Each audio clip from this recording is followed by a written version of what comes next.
안녕하세요. 책 읽기 좋은 날입니다.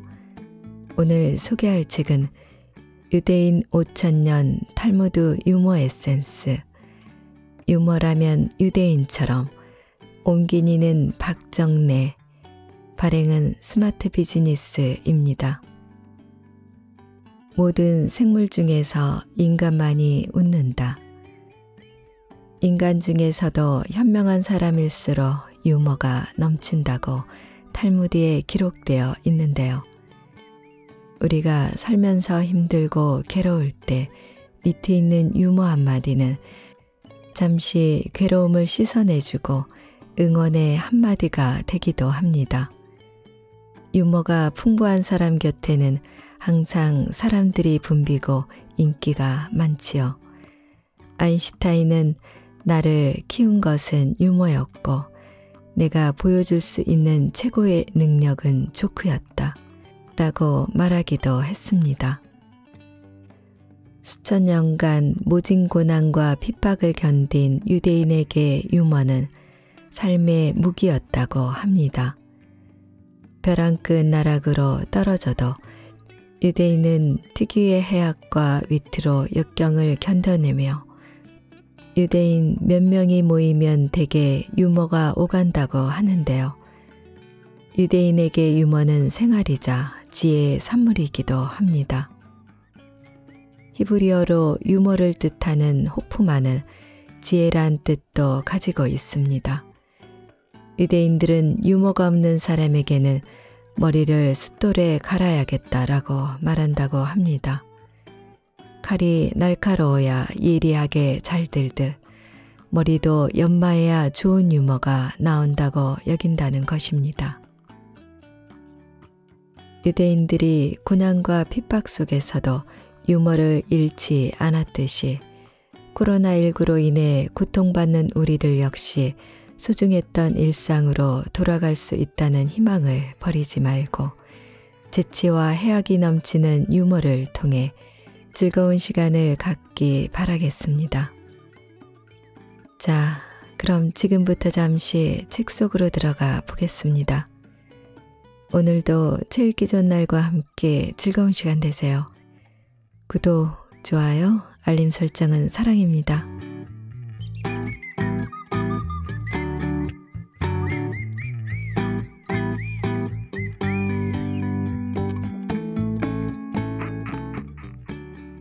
너무 늦은 깨달음. 다른 사람에게 인생을 조언할 때 틀리다고 말하지 말고 다르다고 말하라. 입술에 30초가 가슴에 30년이 되기도 한다. 말 한마디가 누군가의 인생을 바꾼다. 약간의 땅과 암소 몇 마리를 키우면서 행복하게 살고 있는 농부가 있었다. 어느 날 도시에서 의사로 일하고 있는 사촌동생이 농부의 집에 놀러왔다. 사촌동생은 농부가 지금까지 듣도 보도 못한 물건들과 도시 생활의 편리함에 대해 자랑을 늘어놓았다. 처음에 신기해서 귀를 기울이던 농부는 이내 서글퍼졌다. 자기만 총구석에서 궁상맞게 살고 있다는 기분이 들었다. 그러자 사촌동생이 지금이라도 늦지 않았다며 비결을 알려줬다. 은행에서 돈을 빌려 땅과 가축을 사고 그 번 돈으로 더 많은 땅과 가축을 사라고 했다. 그렇게 계속해서 땅과 가축을 사서 큰 돈을 벌고 나면 도시에 사는 사람들도 형님을 부러워할 거라고 큰소리쳤다. 농부는 마음이 불끈 달아올라 사촌동생이 시키는 대로 했다. 하루도 쉬지 않고 파김치가 될 때까지 일만 했다. 땅은 물론이고 암소와 트랙터와 수확용 기계도 사들였다. 꼭두 새벽부터 해질 때까지 농부는 입에 단내가 나도록 일만 했다. 은행빚을 갚느라 한 푼도 쓰지 않고 알뜰하게 돈을 모았다. 물론 땅과 가축을 더 많이 사들일 욕심으로 그 뒤로도 줄기차게 또 빚을 졌다. 이윽고 농부는 죽도록 일만 하다가 늙은이가 되었다. 온몸이 쑤시고 저려서 그는 결국 의사 사촌동생을 찾아갔다. 사촌동생은 농부를 이리저리 진찰하고는 점잖게 경고했다. 쉬지 않으면 형님은 오래 못 사십니다. 제가 시키는 대로 하세요. 땅을 전부 팔고 암소 몇 마리만 남겨두세요. 손바닥만한 밭대기만 갈아도 얼마든지 왕처럼 살 수 있잖아요. 욕심 없는 단순한 생활이 건강의 열쇠입니다. 농부는 이 말을 듣고는 사촌동생에게 벌컥 화를 냈다. 젠장, 왜 30년 전에 그 말을 해주지 않았어? 그랬으면 평생 이 고생을 안 했을 거 아냐.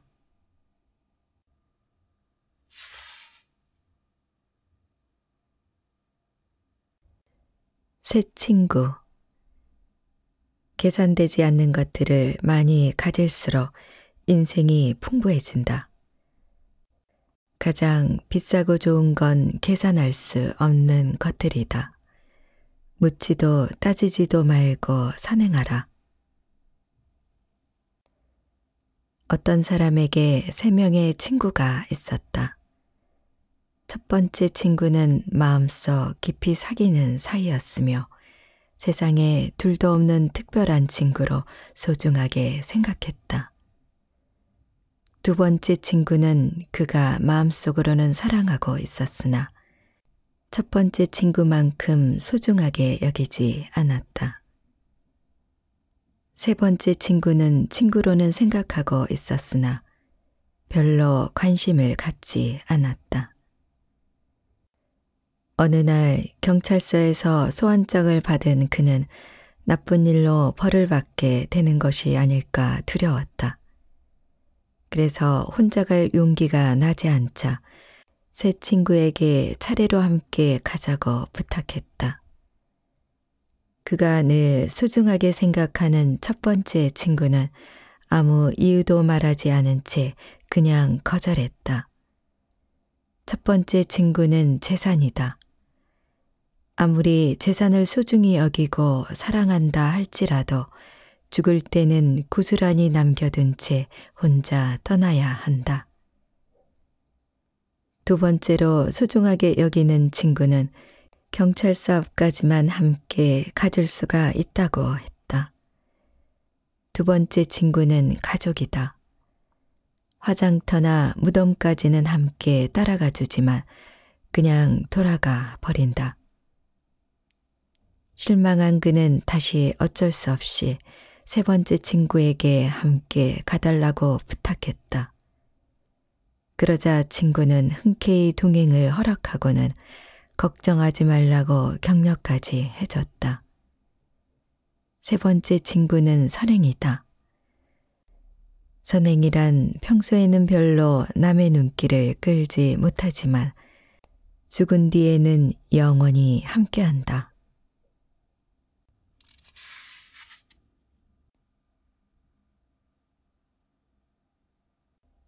미운 사람 죽이기. 미운 사람을 대할 때는 칼이 아닌 떡을 써야 한다. 그래야 영원히 죽는다. 시어머니에게 시달리던 며느리가 참다 못해 점쟁이를 찾아갔다. 점쟁이가 말했다. 딱 2달만 정성을 다해 떡을 해 먹이면 시어머니가 죽을 거야.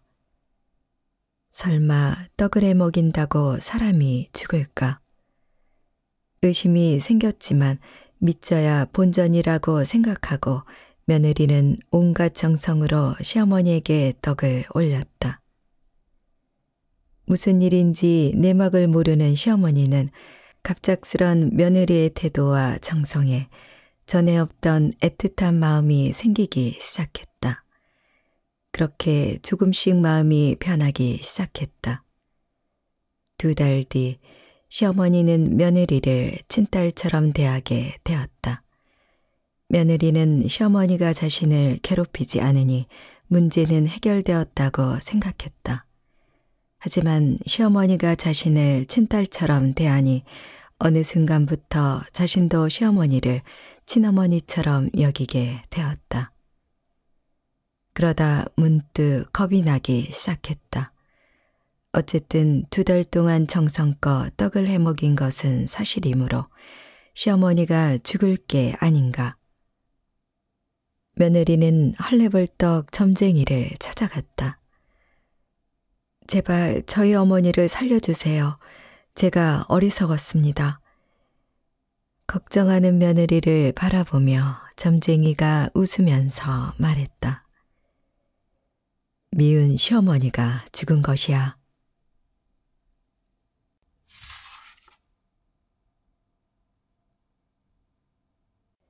진해. 항상 자신보다 남을 의식하며 살고 남의 시선을 위해 사는 사람은 불행해진다.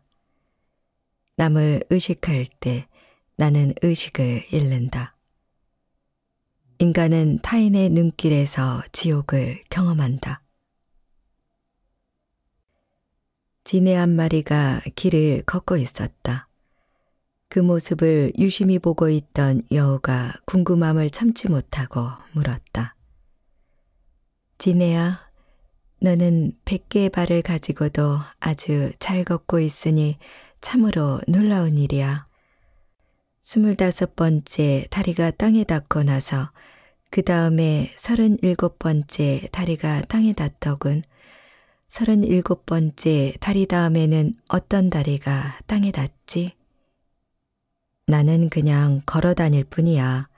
한 번도 그런 생각을 하면서 걷지 않았어. 차분하게 한번 생각해 볼게. 진해는 곰곰이 생각했다. 생각을 하면 할수록 자신과 걸음을 분리하고 의식하기 시작했다. 결국 진해는 자연스럽게 걸을 수 없게 되었다. 여우가 웃으면서 말했다. 그렇지, 나는 내가 걷는 것이 무척 어려울 거라고 늘 생각해왔어. 진해는 눈물을 머금은 채 말했다. 전에는 결코 어렵지 않았어. 그런데 이제 다시는 예전처럼 걸을 수가 없어.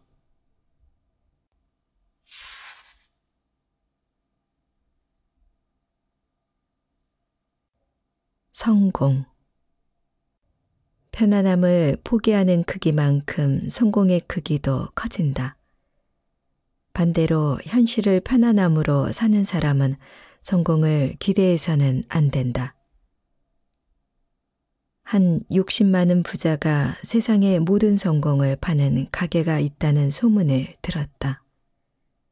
그는 지금보다 더 큰 성공을 이루고 싶은 마음에 곧장 길을 떠났다. 많은 돈을 준비해 여러 해 동안 성공을 파는 가게를 찾았지만 쉽게 찾을 수 없었다. 이제 그만 포기하고 집으로 돌아가려는데 저 멀리 세상의 모든 성공을 파는 가게라는 간판이 보였다. 부자는 기뻐하며 가게로 다른박질 쳤다. 가게로 들어서자 종업원이 물었다. 손님은 어떤 성공을 원하십니까? 사소한 성공, 작은 성공, 큰 성공, 세상에서 가장 큰 성공 등 모든 종류의 성공이 있습니다. 아, 당연히 세상에서 가장 큰 성공이지요. 그렇지 않다면 제가 이 고생하면서 여기까지 왔겠습니까? 돈은 얼마든지 드릴 테니 세상에서 가장 큰 성공을 주시오. 종업원은 잠시 머뭇거리더니 말했다. 워낙 비싸기 때문에 쉽게 살 수가 없습니다. 도대체 얼마나 비싸길래 그러는 것이오? 한번 가격을 말해보시오. 종업원은 말없이 가격표를 손님에게 보여줬다. 가격표를 읽은 부자는 아무 말 없이 고개를 숙이고 가게를 빠져나갔다. 가격. 세상에서 가장 큰 성공을 사려는 사람은 자신의 남은 생에서 편안함을 포기해야 한다.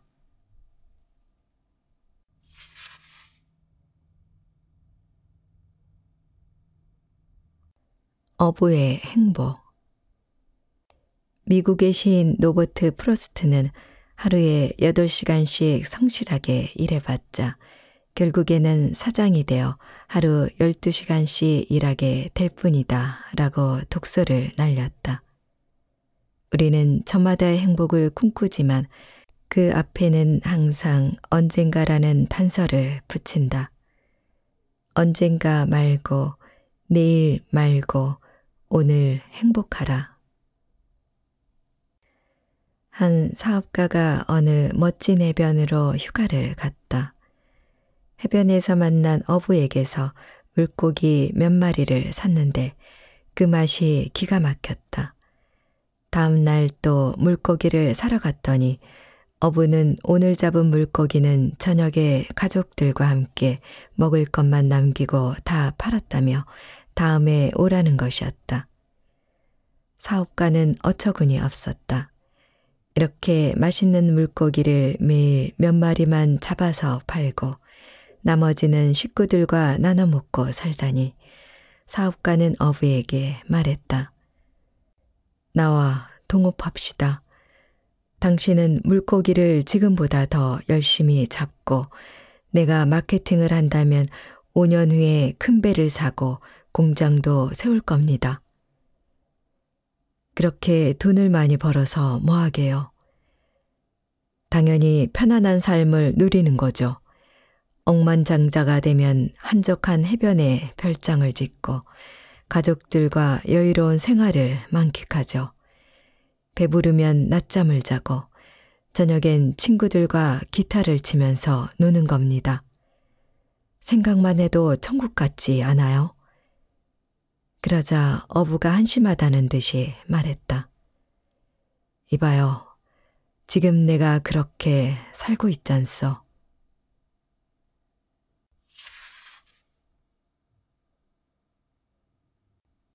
희망. 달이 차면 반드시 기운다. 기운 달도 시간이 지나면 반드시 차오른다. 그래야 달이다. 인생도 마찬가지다. 지금 힘들더라도 조금만 더 힘내자.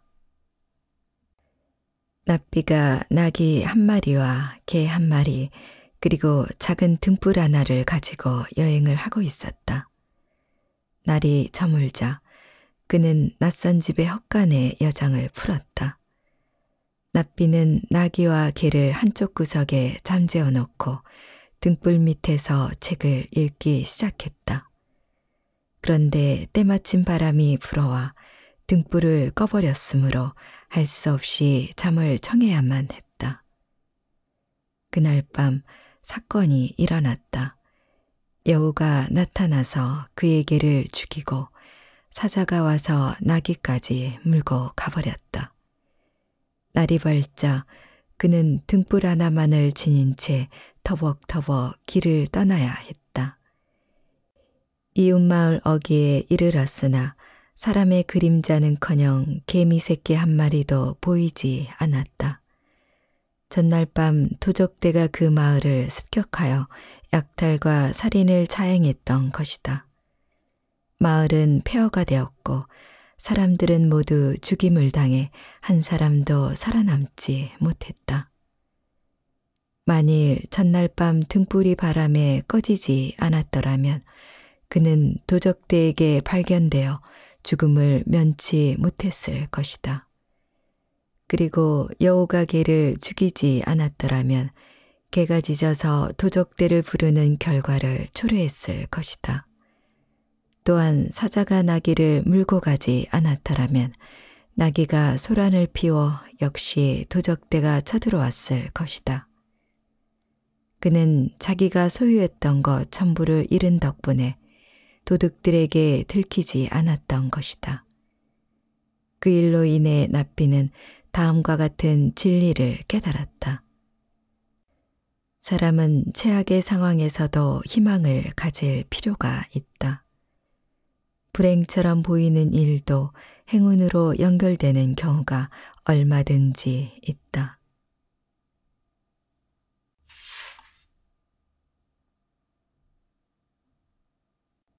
마술. 사람이 공경에 빠지는 건 뭔가를 몰라서가 아니다. 뭔가를 확실히 안다는 착각 때문에 빠진다. 또 그런 일이 일어날 수 있다는 것을 모르는 것이 아니라 그런 일이 일어나지 않으리라는 믿음 때문에 더 큰 위험에 처한다. 유대인과 아랍인이 빵집에 갔다. 아랍인은 빵 3개를 훔쳐 주머니에 넣었다. 아랍인이 의기양양하게 유대인에게 말했다. 내가 얼마나 잘하는지 봤지? 주인은 아무것도 못 봤어. 유대인은 아랍인에게 말했다.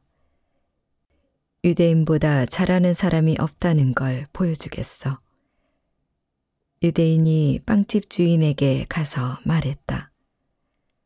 빵 하나 주시면 신기한 마술을 보여드리지요. 주인은 영문을 모른 채 빵 하나를 유대인에게 줬다.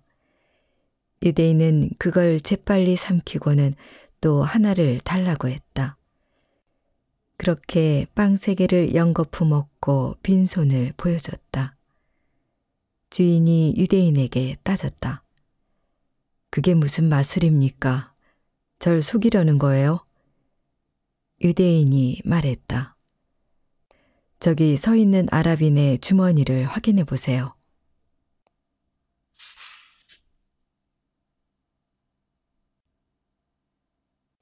인생. 인생은 선택의 연속이다.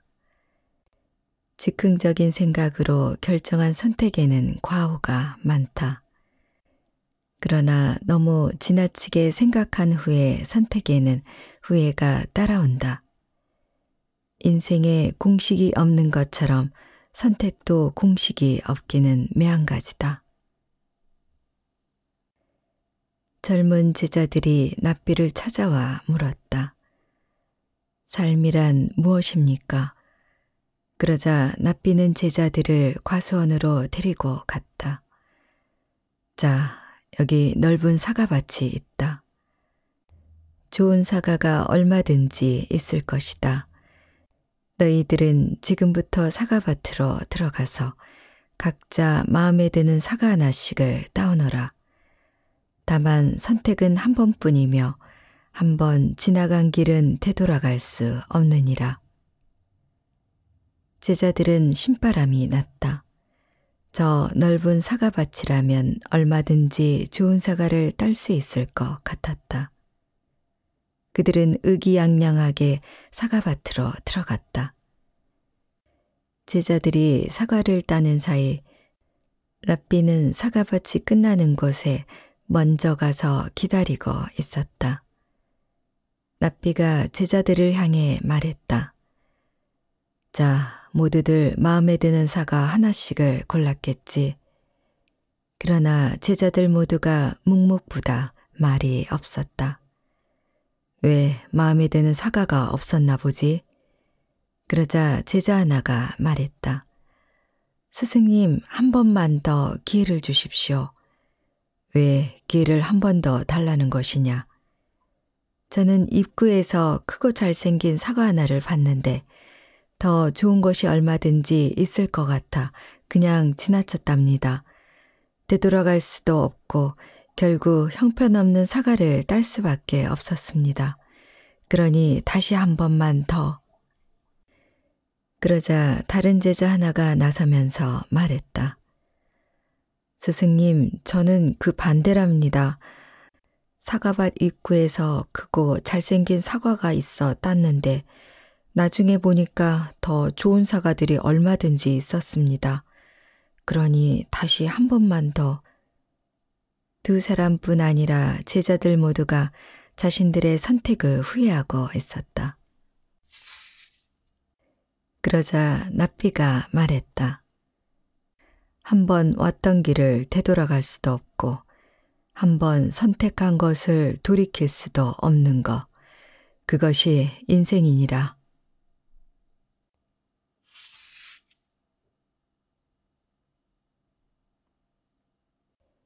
유서. 단 하나의 재능을 가진 사람이 수많은 재능을 가진 사람을 뛰어넘을 수 있는 것이 인생이다. 결국 인생은 얼마나 많은 재능을 갖고 있느냐 보다 한 가지 재능을 얼마나 능수능란하게 단련하느냐에 달렸다. 한 유대인 부자가 큰 병에 걸리고 말았다. 그는 아들을 예루살렘으로 보내 공부하게 했다. 그런데 아무래도 아들이 돌아올 때까지 살아있지 못할 것 같아 유서를 남겼다. 내 모든 재산을 집사 노예에게 준다. 단 아들은 내 재산 중에서 원하는 거 하나만을 가질 수 있다. 집사 노예는 지금까지 부자의 재산을 관리하면서 재산의 내역을 꼼꼼하게 알고 있었다. 유서를 쓰고 나서 얼마 되지 않아 유대인 부자는 끝내 죽고 말았다. 부자의 유서를 본 집사 노예는 자신의 행운을 기뻐하면서 한 걸음에 예루살렘으로 달려갔다. 그리고는 집주인 아들에게 아버지의 죽음을 알리고 유서를 내밀었다. 아버지의 장례를 치르고 난 아들은 지혜로운 아버지가 그런 유서를 쓴 분명한 이유가 있을 거라고 생각했다. 만약 내가 집에 없을 때 아버지가 죽고 나면 집사 노예가 재산을 전부 가지고 도망치거나 마구 탕진해버리거나 아버지가 죽었다는 사실마저도 나에게 알리지 않을 수가 있다. 그래서 모든 재산을 일단 노예에게 상속한다고 하신 거야. 그러면 집사 노예는 아버지의 재산이 모두 자기 것이 되니 재산을 빼돌릴 이유가 없을 거야. 한참을 생각한 아들은 마침내 아버지의 깊은 뜻을 깨달았다. 그리고는 모든 사람들을 불러놓고 말했다. 왕이 어떤 영토를 차지하면 그 영토 안에 있는 백성과 토지에 대한 모든 지배권을 가지게 됩니다. 저는 아버지의 유서에 따라 제가 원하는 한 가지를 선택하겠습니다. 제가 선택한 한 가지는 집사 노예입니다. 이렇게 하여 집사 노예가 가진 모든 것을 아들이 가지게 되었다. 아들은 집사 노예 그동안의 노고를 취하면서 그를 해방시켜줬다. 그러고는 많은 재산을 나눠줬다. 큰 재산을 얻은 집사 노예는 노예가 아닌 진짜 집사가 되어 성심성의껏 아들을 도왔다.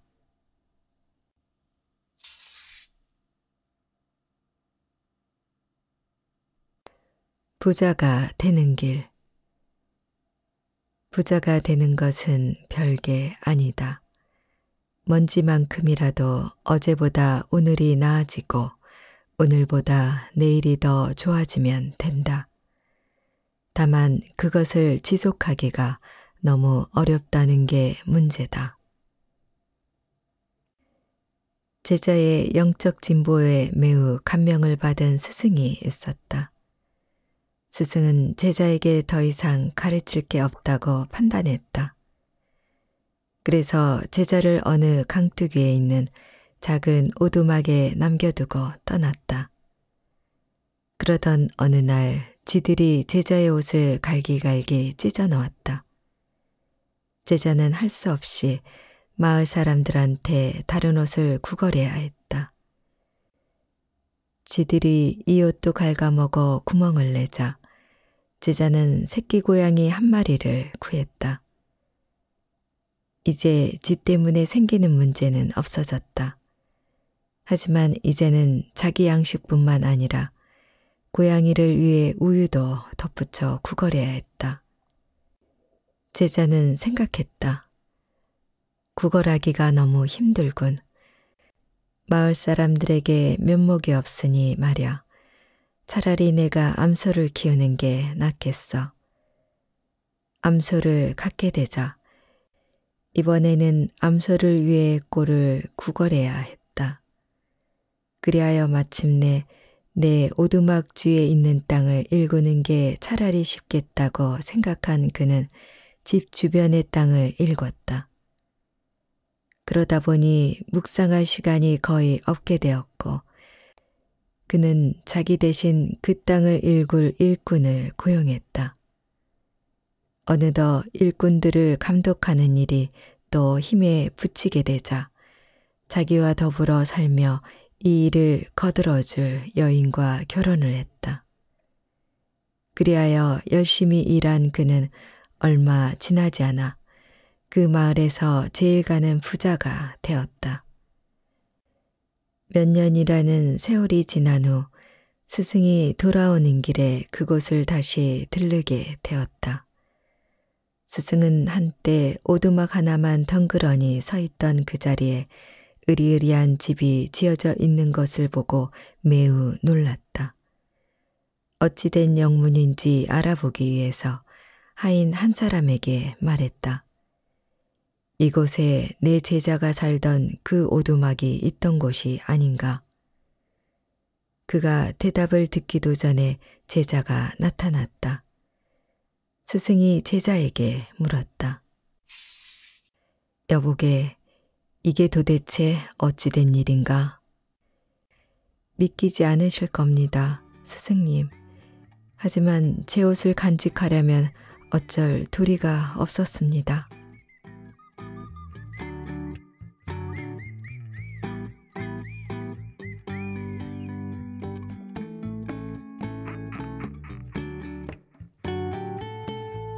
책 읽기 좋은 날 오늘은 유머라면 유대인처럼을 보내드렸습니다. 감사합니다.